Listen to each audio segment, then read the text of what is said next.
invite our next speaker for the opening ceremony, Professor Magdalena Panayotova, the Dean of the Faculty of Philology at the Southwest University in Bulgaria. Thank you. 大家好，我代表保加利亚西南大学向各位外宾表示热烈的欢迎。Dear colleagues, we are happy to be part of the Confucius Chinese Room family. For us, this year is also a jubilee in terms of philology. In addition to teaching Chinese language and culture, we offer our students a variety of Chinese activity, publishing opportunities, and scientific conferences. Let me congratulate Associated Professor Tsankova and her team, since they helped create the Confucius Classroom at the Southwest University, and all colleagues who selflessly support the cause of Chinese studies in Bulgaria. I believe that our path is a joint one, and I hope that the cooperation between our university in the field of Chinese studies will only expand and grow stronger. I wish you a fruitful new conference, a fruitful new beginning at this wonderful conference. Thank you for attention. Thank you very much, Professor Panayotova, for your warm speech. It is true that Sofia University and our Department of Chinese Studies has very good relations with all other departments in other universities in Bulgaria that carry out programs connected with Chinese studies. So we are very happy that there are representatives of this university at our meeting, and we really appreciate your support. And now I would like to invite our next speaker for the opening ceremony, Professor Linwen Shuang, the Vice Dean of the School of European Languages and Cultures at Beijing Foreign Studies University. It's a great honor for us, Professor Linwen Shuang. Thank you, Professor Tsankova. Can you hear me? Yes, we hear you very well. Dear Professor Maria Stoicheva, His Excellency Dong Xiaojun, Ambassador of the People's Republic of China in Bulgaria, distinguished professors and colleagues, dear friends, good morning and good afternoon to the friends in China. Thank you, Professor Tsankova, for your invitation. It is a great honor for me to participate to today's conference. This year marks a year full of historical commemoration and inheritance significance. This year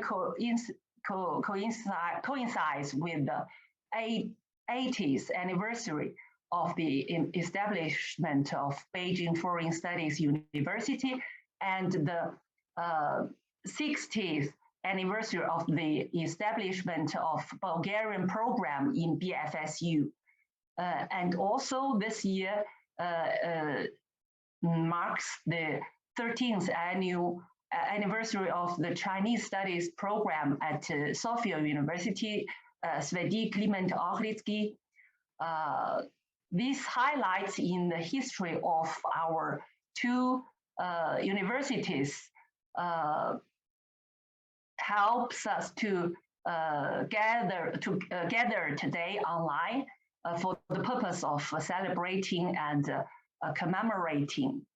BFSU is a very important institution for foreign studies in China, with the largest number of languages and disciplines programs in China.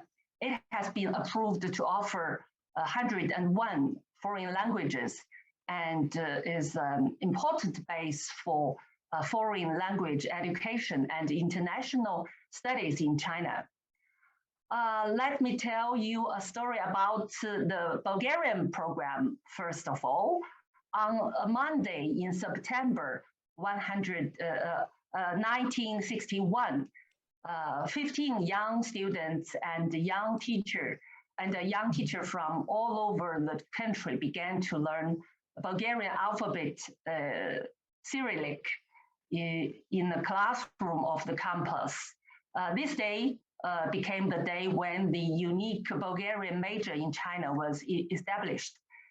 In the past 60 years, Department of Bulgarian Philology has trained more than 200 graduates. There are currently 40 students studying at our university.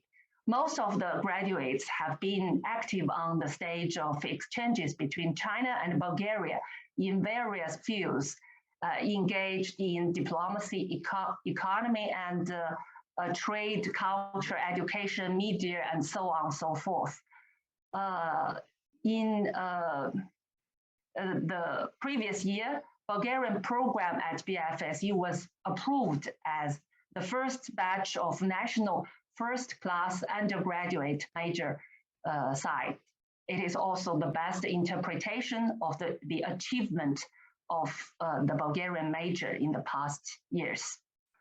For decades, BFSU and Sofia University have maintained long-term and close exchanges and cooperation.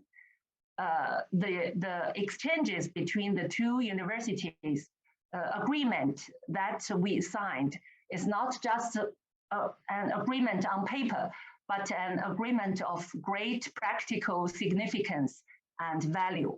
The two universities have very pragmatic cooperation projects, including the flow of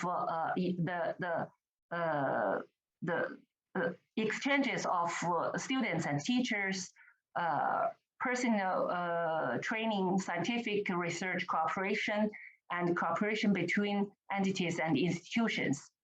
We cooperated in the project Eurasia and the Erasmus Plus program initiated by Sofia University, led by Professor Maria Stoicheva, and had a very close and productive collaboration also with Professor Magdalena Danova. As a partner institution of this project, we held the conference European Studies across Asian universities and the last stage of Eurasia project in April this year, achieving fruitful results in course construction in European studies. We are preparing, and also we are preparing to sign the agreement of joint program in Bulgarian Chinese and Chinese Bulgarian translation and interpretation master program. Although we have some difficulties at present, I believe that this cooperation project will raise the talent training of the two majors to a new level. In addition, the Confucius Institute in Sofia was jointly established by our university and Sofia University, and is also one of the earliest demonstration model Confucius institution in the world. The Bulgarian language teaching and research program from our cathedra sent 2 Chinese directors to the Confucius Institute in Sofia. It has played a very important role in Chinese education in Confucius Institute and in Bulgaria. The fruitful results of these projects are the best way for proving the practical cooperation between our two universities. It can be said that although Bulgaria is not a very large program in our university, the scope of our cooperation with the Sofia University, both in breadth and in depth, is a model of international cooperation. There is a Bulgarian proverb let me speak it in Bulgarian. The човека можеш да съдиш по приятелите му. For us, it means за университета можеш да съдиш по партньорите му. We and a Chinese program in Sofia University, we are perfect for each other. We are willing to continue to strengthen the already close cooperation in the future. With our joint efforts, we will actively promote the practical exchanges between the two countries, deepening their understanding of the history, culture, and society, making our two countries feel close to each other and making our friendship to a new level. Today's international conference, Current Issues in Contemporary Chinese and Oriental Studies, looks very rich in content and wide in topics. It's not only embodied rich academic research tradition, but also shows academic frontier research trends. I wish today's conference a complete success. Thank you. Thank you for your attention. Thank you so much, Professor Lin Wenshuang.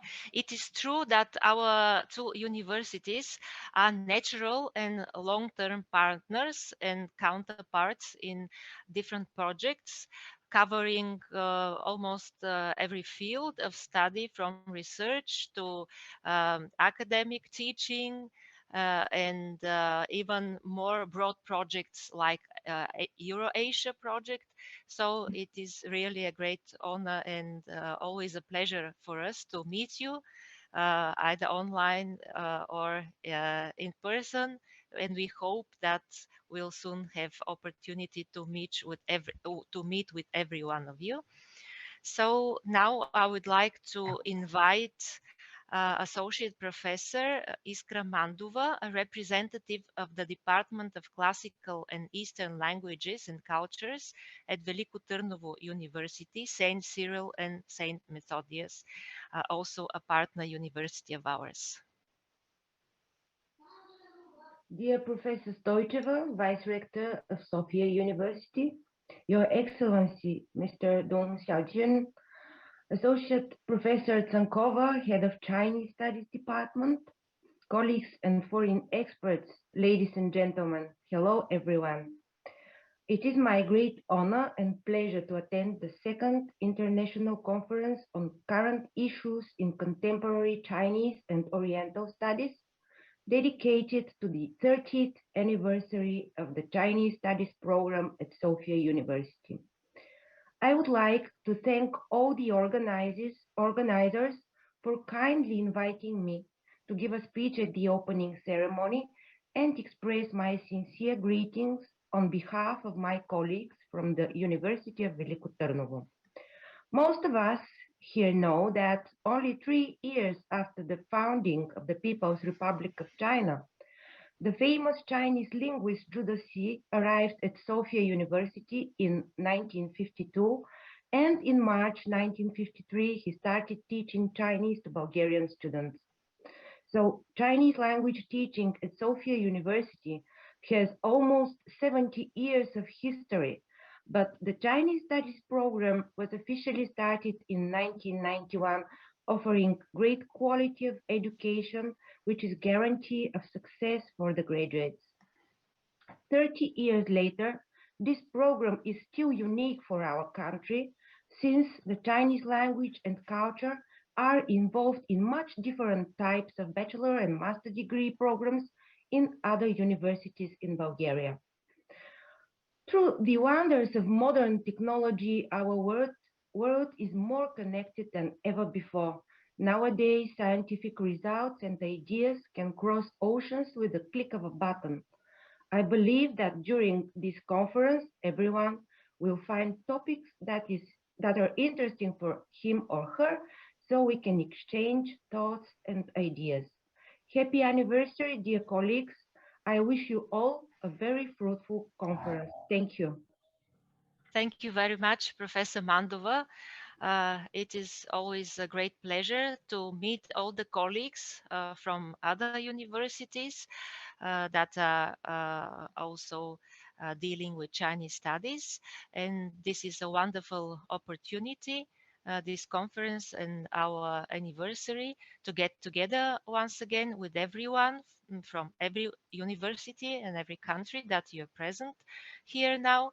And it is really a great honor and pleasure for us from Sofia University to receive you, although online, on our conference. And now it is a special moment for us because we would like to read for you a greeting address from one of the founders of the Chinese Studies program at Sofia University, the respected Professor Bora Belivanova.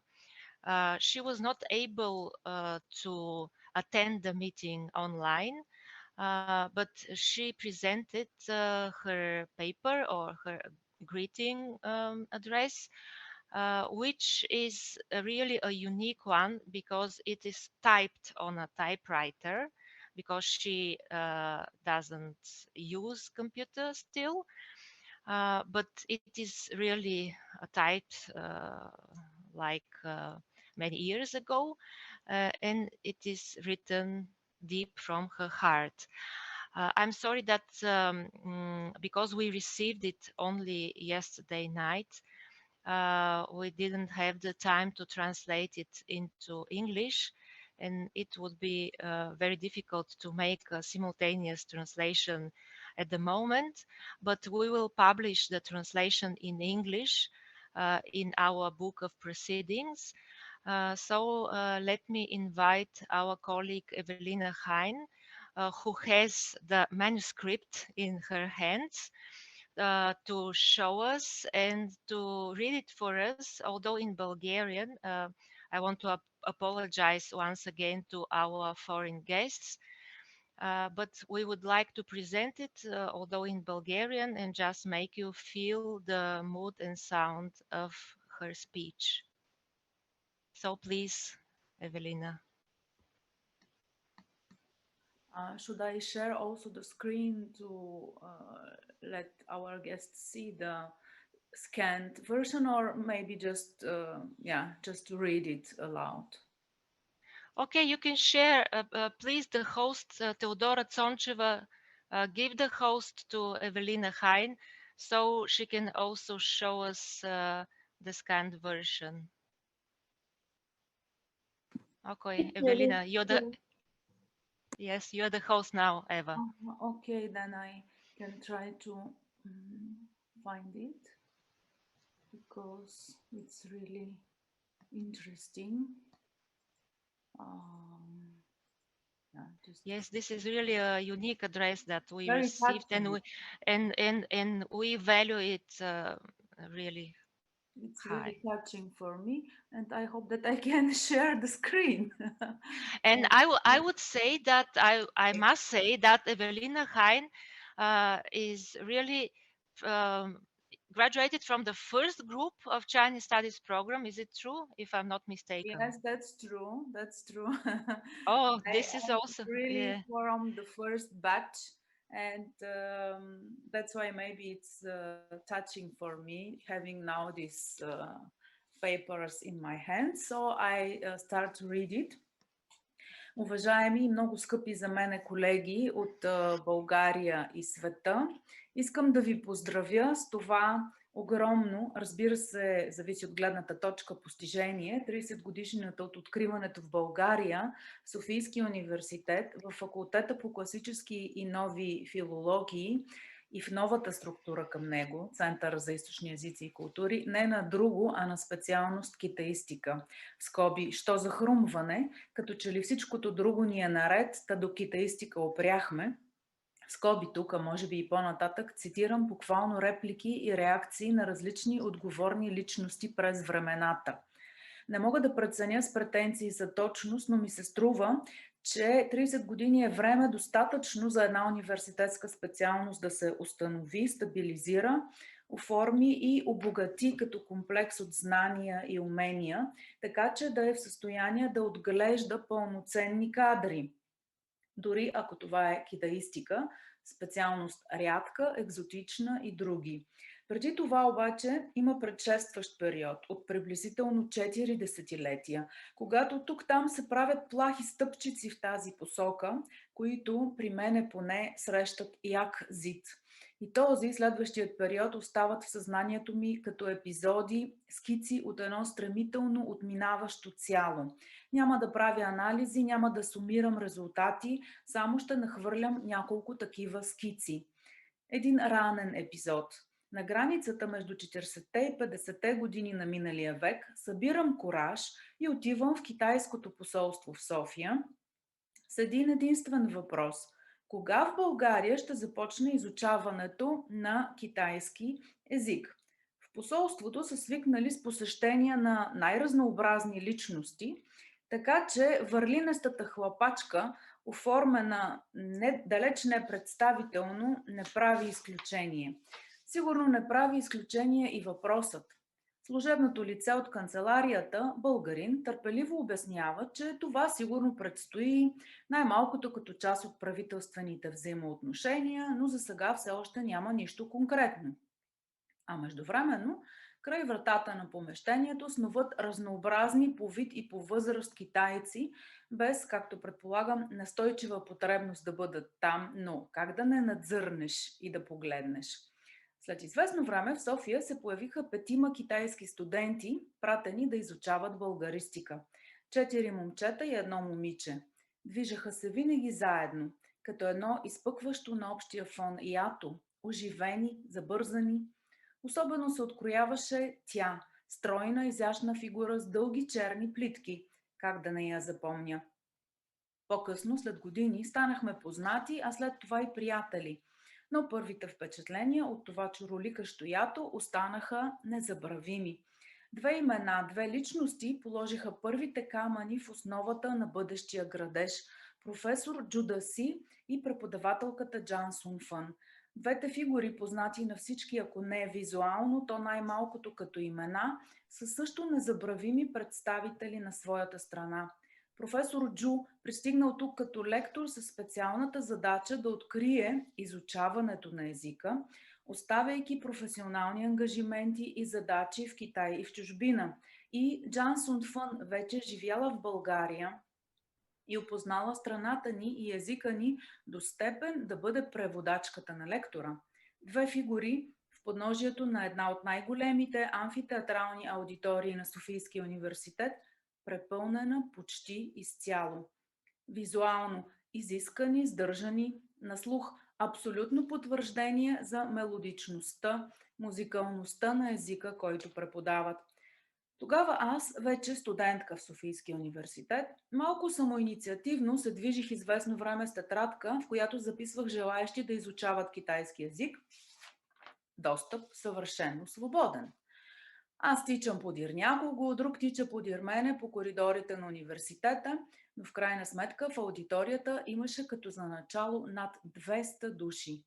И тишина, в която ясно се чува казаното отдолу от катедрата. Професор Джу Даси живееше със семейството си в центъра на София, недалеч от университета. При всяко негово връщане след работа вкъщи, той се движеше по жълтите павета на булеварда, последно от минимум 15-20 души слушатели.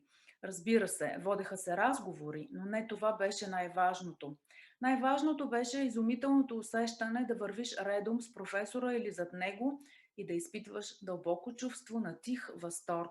А той се движеше винаги изискано оформен, с лека връхна дреха, неизменна широкопола шапка и чанта в ръка, и цялото това шествие беше странно и, гледано отстрани, безкрайно интересно.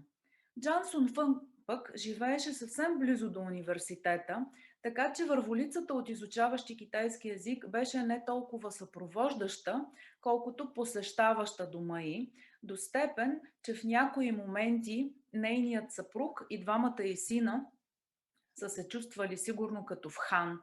А тя винаги усмихната, благожелателна, посрещаше, изслушваше въпроси или проблеми и помагаше с всички сили и начини. В дома й, препълнен с книги, а тук-там и с художествени дреболийки от Китай, възникваше някаква особена, бих казала, магическа атмосфера. А в центъра тя, Джансон Фън, дребничка, с фигура на момиченце. Шегуваше се, че когато трябва да си купи обувки, намира ги само на детските щандове, но с невероятно силно поле на въздействие около себе си. Началото на преподаването на китайски език в Софийския университет беше внушително и тържествено. С годините все по-трудно се намираше място за тези факултативни занятия и накрая бе открит един фокуснически прост изход. На последния етаж на централната сграда се намира, надявам се и сега, библиотеката на факултета по класически и нови филологии. Овално помещение, в двата края на което има врати, водещи към коридори. Една от тези врати беше заключена, а краят на коридора зад нея беше преграден и се получи кабинет и библиотека и всичко останало необходимо за изучаващите китайски език. И не беше никак лошо. Или пък използването на таванските помещения над библиотеката, вече на самия връх на сградата, където редом с кабинети и аудитории на класическа филология се гушеха мънички за по-малко от 10 души учебни стаички с великолепни балкончета, населени от гълъби. Така че занятията по езика биваха доста често озвучавани, кога благозвучно, кога не съвсем. Гълъбите отвън, студентите отвътре. Началото, като всички начала, очертаваше и подсказваше потребности, които не можеха да бъдат задоволени веднага. Един проблем бяха книгите на китайски език. Липсващи, недостъпни. Те се превръщаха в някаква натрапчива идея и цел. Началото на 50-те години беше и начало на контакти между двете страни. Китай и България на всякакви равнища, във всякакви сфери.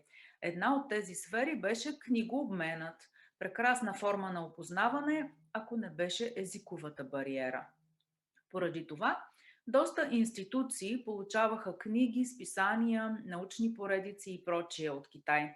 Предполага се един кратък момент на ентусиазирано разглеждане, прелистване, а после идваше удивително еднообразна реакция. Посочената литература се струпваше някъде, където няма да пречи много и си оставаше там. Ето такива залежи търсеше групичка изучаващи китайски език, търсеше и получаваше разрешение да ги вземе. И всички като мравки мъкнаха ценните находки към мястото на съхраняването им. Фетишизирането стигаше до там, че някой възкликваше: "Чакайте, това канапче е от Китай, няма да го оставяме." Така че след време измежду книгите на китайски език изплуваха най-неочаквани издания по техника, справочници по метеорология, книги за селското стопанство. И смешно, и не до там, но при всички случаи чисто сърдечно. Нюанси, оценки. Толкова ли е важно да ги помним? За мен лично да. Всичко това изплува от някъде, от подсъзнанието и съживява, буди факти и преживявания, осветлява и отцветява реалността изпод сивия прах на времето. Бих ви пожелала, наред с огромното количество информация, професионални навици и умения, да запазите у себе си подобни нюанси. Защото така ще действа постоянно и до края магията на този език, на този народ и на тази страна. Желая ви да използвате максимално прекрасните възможности на това събиране. И накрая, както се полага да се каже днес, бъдете здрави! Thank you very much, Dr. Hein, for reading to us this unique paper. It is really very touching and very moving. I am deeply moved because Professor Belivanova was one, as we hear that from the paper, was in the first group of students that started learning Chinese with Professor Jude Si and Mrs. Chang Sun Fen. And she witnessed all this process of formation and development of our Chinese language teaching and Chinese studies department, one of the founders of our major and our department. And with this emotional time, we are going to end our opening ceremony. I hope that the Bulgarian public enjoyed this really touching speech. And we promise once again that it will be translated into English, because apart from apart from the memories of Professor Belivanova on the this time when she started to study Chinese, we have also very valuable information about the history of our Chinese studies. And now we can slowly go to the next part of our program, which is the plenary session, which is scheduled from 10 o'clock. But if you don't mind, I would suggest that we can start it now, so that we can have some extra time at the end for questions and answers, and maybe for some rest in the coffee break. So now I would like to give the floor to our colleague Evelina Hein, who will chair the next session, the plenary session.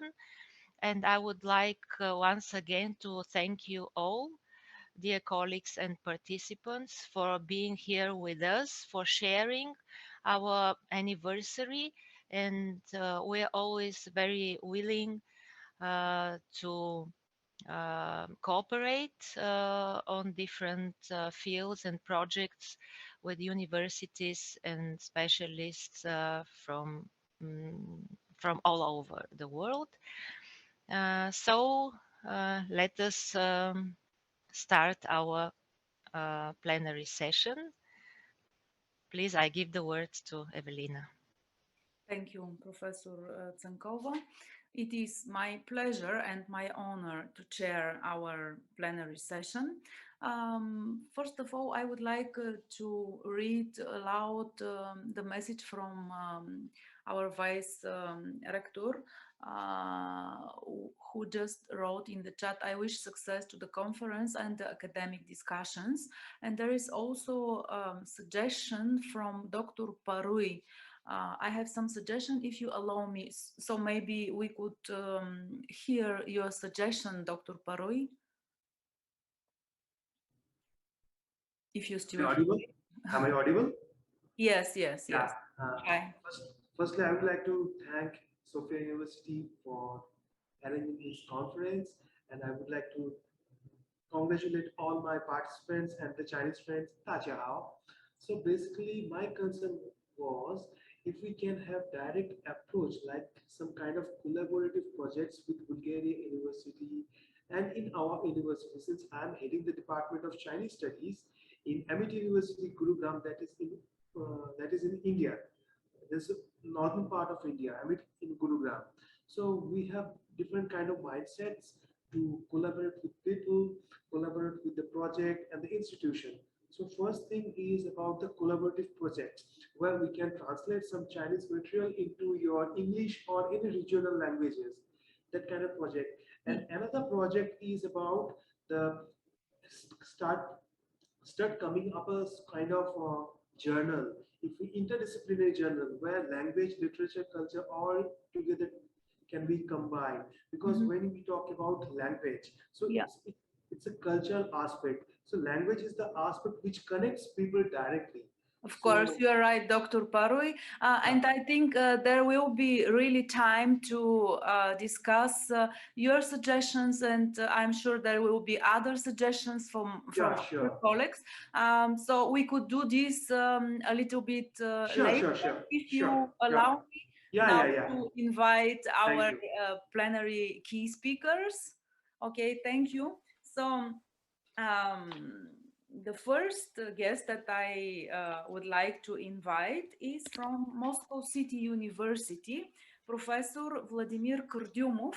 And the topic of his speech is Typology of the Chinese Language, Myths and Reality, which sounds really very interesting. I personally am very interested in myths. So please, Professor Kurdyumov, the floor is yours. Thank you very much. I am very glad to take part today in the very famous and very interesting conference, and my best wishes and best congratulations to the chair of faculty department of the Chinese language of Sofia University, Clement Akhritsky. I have been to Bulgaria just once, but never been to Sofia. Hope we will have much more possibilities to cooperate, to have some mutual programs, some courses, etc. Today, let me introduce my presentation, plenary session, and let me mix sometimes my English, which is not too good, with my Mandarin. I think that everybody can understand both languages and the mixed language which I can propose. So let me share my presentation. I hope everybody can see it. Yes, I can see this. At least, okay. 我的中国名字叫根华教授，我代表的是莫斯科市立大学。So my best wishes.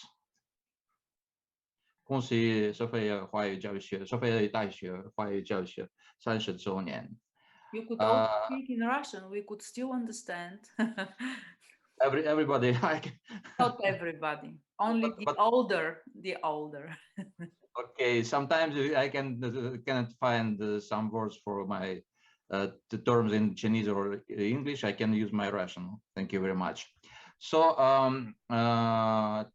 Heidegger, which was very famous, the most famous German philosopher, he said that we are living in the language. 我们活在语言，语言是存在之家, and this must be taken quite literally. That's not a metaphor. So when we are learning Chinese, we are entering a totally new universe and begin to live in such universe, which the Chinese language will lead our life. So the most common mistake studying Chinese and everywhere in the world, every teachers, students, they always like to superimpose the categories of European languages, thinking and grammar. So what is the advantages of a European researcher or teacher? That we are looking at the Chinese language from the outside, and we can see that Chinese native cannot see. But at the same time, we must realize that the Chinese Mandarin or any other Chinese language is another language, which that means that the language of a different typology. not a language filled with a Всички ли meaningless са тук? mysticism, Чувате ли ме, деца? but Да. an Значи, object that can be след quite като минат explored, двата пленарни доклада, ще има scientifically, 10-15 academically, минути or in any other почивка. way. Сега But в момента not, може малко no да any починете, mystery. защото в тяхната So почивка it ще is имате another language which is 10-15 минути с Ли typologically Лауше, different която да and ви not обясни набързо more танграм. and not Ще ви less. пусна правилата после на самата игра в So let me Facebook introduce, групата. because Ще направите 9 I фигурки was с asked to тези танграми, ще ми ги in снимате, ще ви figures покажа my какъв проект university, ще Moscow City направим. University, Това Moscow ще City стане през Tachi, уикенда на Chinese спокойствие, language ще се department, позабавлявате Jungnichi. с тази игра и след това ще ми Moscow City компилирате всичко, University is така rather че да big ви university. напишем We have оценки. Но 18,000 да знаете, че students, някъде 11 без 10 Ли 38 Лауше ще campuses дойде тук да and ни обясни 45 за buildings танграм съвсем all over набързо и Moscow, продължаваме да all over слушаме Moscow. конференцията. And Разбрахте ли? our faculty, Да. Oriental Добре, Studies, Янчето then не the виждам, Department Ана of не Chinese чу, Language was няколко founded души не in чуха, предайте им. Айде, 2007 слушаме сега. with only 9 teachers. And in the first year, we only enrolled 35 students for 2 specialties, 2 fields. With recruitment enrollee competition, 14 enrollees for 1 student position. Now, in the year 2021, we have annually, every year, admission of 160 enrollees, and now at our faculty there are 500 students. And if to count the students in the whole MCU, including other faculties, departments, there are about 600 students who are learning Mandarin. Now in our Chinese language department, there are 45 teachers for preparing students for 3 specialties. And the native speakers from mainland China and Taiwan, every year we have 6 or 7, but only as auxiliary teachers, not main teachers for every group.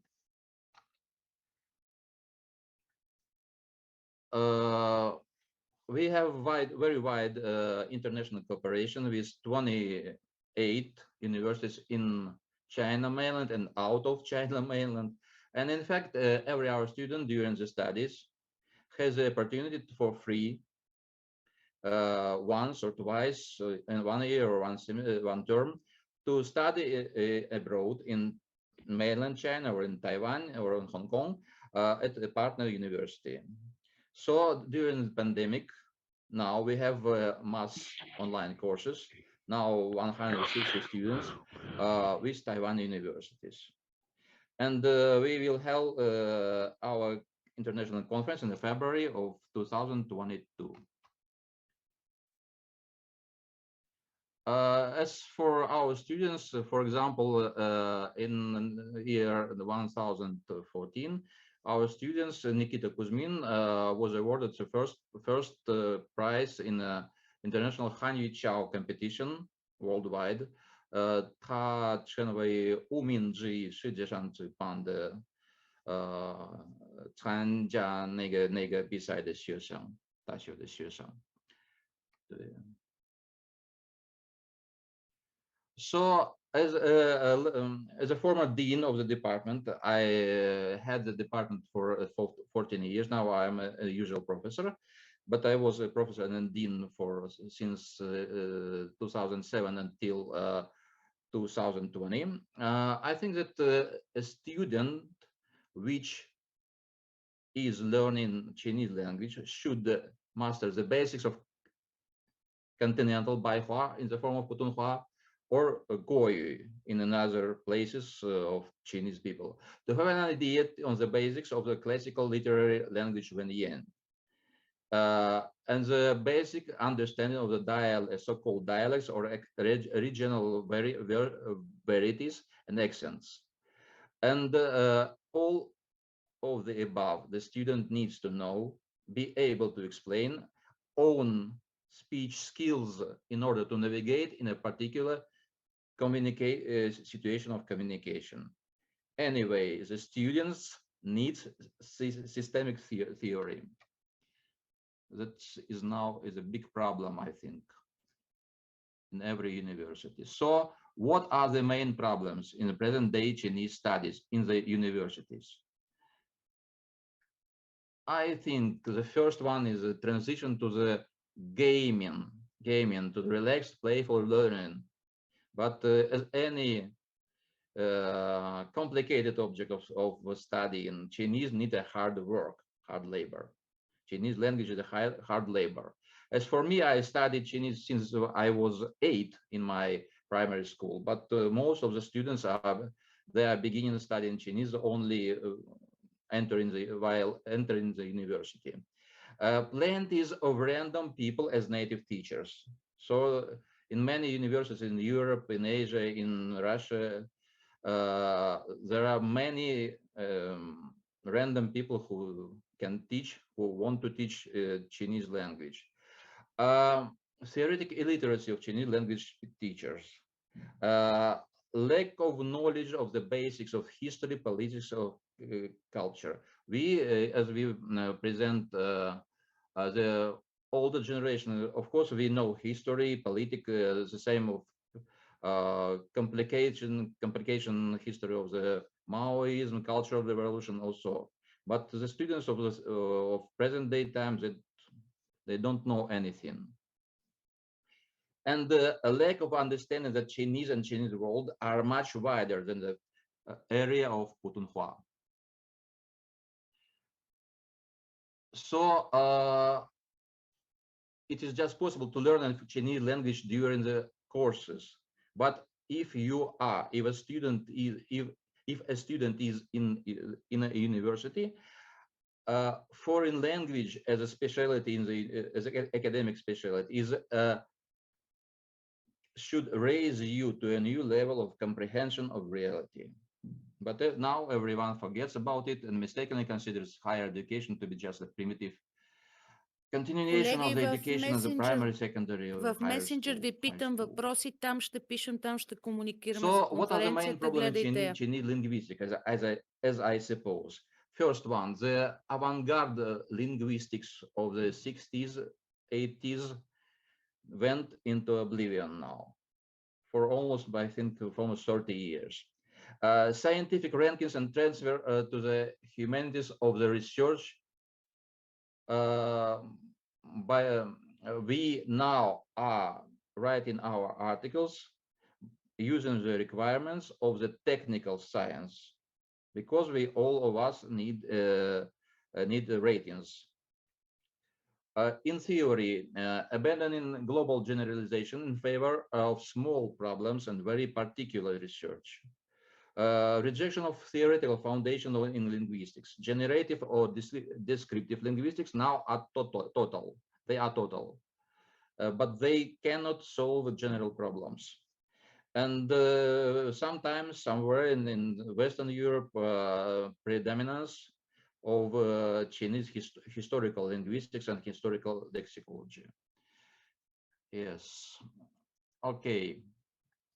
Let me introduce. In Russia, I think that my books are very well known. My main book is Ganshi Yifa, a course in theoretical Chinese grammar. This book can be considered be a monograph or textbook. It is used in many Russian universities now as a textbook for theoretical Chinese grammar. The book was published in 2005 and 6 two times in Russia. Okay. And my theory of language, named as predication theory of language, is a theory based on the facts of Chinese language. So if the Chinese language does not follow any rules of the general theory, then the theory is incomplete. It needs to be revised and expanded. So the general theory of the linguistics can be built on the basis of the facts of Chinese language, which are different from the facts of Indo-European inflectional languages. So what is special about Chinese language? First, it is isolative language. This is a Guli Yui. as Schleicher and Gumbel said in 18th and 19th century. Second one, Chinese language is topic prominent, as was proposed by Zhao Yuanren and Lian Thompson in the 60s and 70s. The first specific feature of Chinese language, which we should pay attention to. The levels of language in inflectional European languages and in Chinese as isolated language they have different value. For example, in European languages, in English, Russian, Bulgarian, etc., phoneme is a weak level, but in Chinese is a strong level, but in Chinese it is not. Morpheme is a very strong level in very weak level in European languages and very strong level in Chinese. Lexeme or word in European language is something like God. It is object of admiring or so. And in Chinese language, there are no words in European understanding of this term. Phrase or syntagm is very weak level in Chinese and very strong level in Mandarin or in any other isolated language. And clause or sentence is a strong level in European languages and a very weak level in Chinese. So you can see this in this picture or in this picture. So 各个语言层次在各个语言是有不一样的程度和不一样的重要性，有弱的有强的语言层次。然后呢，topic and comment. Maybe now the theory of topic and comment is very well known, but in the 70s, when Lian Thompson proposed it following Zhao Yuanren, there was total misunderstanding and rejection, especially in the Soviet Union. Then it was a next stage, constant mixing the topic and comment with given and new. And now the concepts of topic and comment are widespread, but there are many surprising interpretations adopted to different paradigms. So Zhao Yuanren 他1968年在他的 A Grammar of Spoken Chinese 他 say the grammatical meaning of subject and predicate in a Chinese sentence is topic and comment rather than actor and action. At this phrase, this idea is very important for understanding Chinese language and the nature of Chinese and any other isolated language. For example, in the clause 这语不能吃了，我们可以看得到这有两个分开的部分，这两个分开的部分没有主语和谓语。